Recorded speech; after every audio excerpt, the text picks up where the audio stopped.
Today we're going to take a look at how to make bubble charts in Python. I've already imported my libraries and uploaded my data set. So I have my pandas library to import my CSV file, my matplotlib library to create the bubble chart, and NumPy to help with some formatting. And then I have my coasters data set here.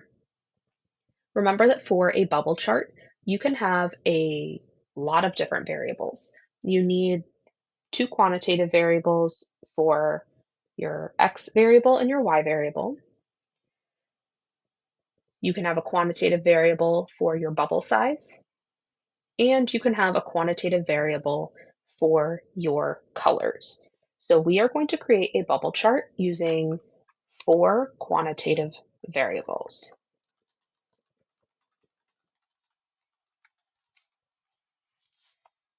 So to start, let's pick our variables. I'm going to use top speed and max height to create my scatter plot. So let's start with that. Top speed. In my coasters data set, I want the column top speed. Max height. Again, in my coasters data set, I want the max height column. Then let's look at the drop, the biggest drop in the coaster.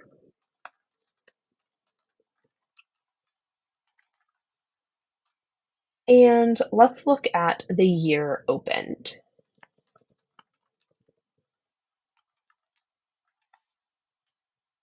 So those are my 4 variables that I'm going to use. When you're creating your bubble chart, you're still going to use plt.scatter that we used for a scatter plot, but there are more things that you're going to put inside the parentheses. First thing you need to put inside the parentheses is your x variable, comma, your y variable. So I'm going to use max height as my x variable and top speed as my y variable. Then for the size of the bubble, S is for size of the bubble. I'm going to make that the drop, and C for color is equal to the year. So if you want to write a little note to yourself, S equals bubble size, C equals bubble color. And then I'm going to go ahead and do plt.show, and then we'll change some settings. So here's my bubble chart. You can see that the bubbles change in size and color. So everything that we've talked about so far still applies. plt.title, plt.xlabel and ylabel, plt.xtext and ytext, all of those still work. So let's start with the titles. Let's do coaster height versus speed.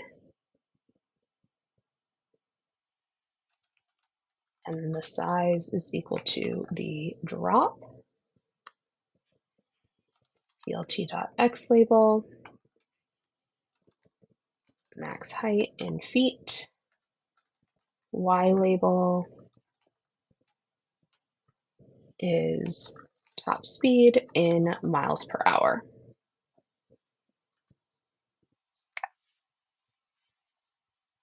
So the other thing that we don't have labeled here is what the color means. So if we go here, this is a new thing. If we do plt.colorbar, that's going to give us our color scale.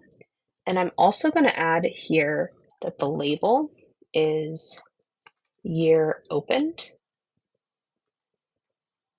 Now I have over here this scale.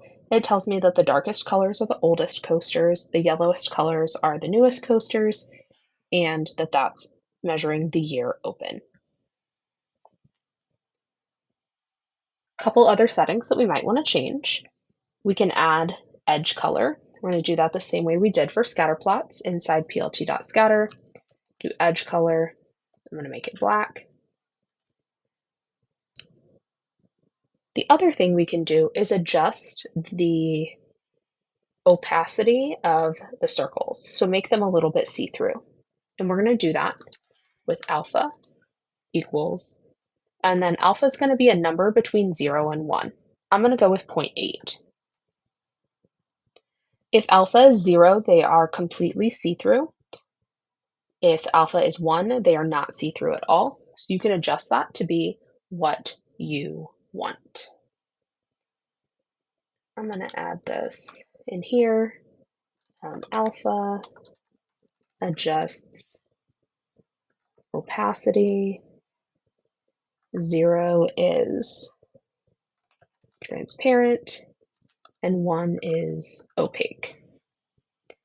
Now, the setting that I'm sure everyone wants to deal with is how do we change the colors? Well, there are a whole bunch of color maps I will link to in the description. This has a whole bunch of color maps that we can use. If you scroll down, the default is this Viridis color scale. You can use whatever colors you want here that are more like white to black of a specific color. You can use a few other different color scales here. There are a lot of options. I am going to pick summer. That's the one I'm going to go with. So to change that in plt.scatter, I'm going to do cmap equals whichever color scale you want. The other option here is if you want to reverse the color scale so that the darker colors are more recent and the lighter colors are older. After summer or whichever one you choose, you can do _R to reverse that color scale. And I think I like it better this way.